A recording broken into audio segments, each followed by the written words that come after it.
into seated with your knees just right in front of you right now. To start, place your palm right underneath your shoulder blades, lean back. Have your elbows tucked behind, pointed to the back of the wall. Round through the spine here, one leg up at tabletop, other leg up at tabletop. Inhale to prepare, extend your legs.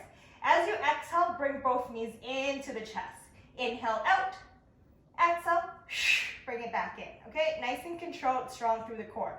Option number 2, you're going to come onto the elbows, maintain that round and tuck through the spine, stabilizing your spine with the strong core. One leg up at tabletop. To prepare, inhale out, exhale, both knees control in. Inhale, maintain that stable core to extend the legs.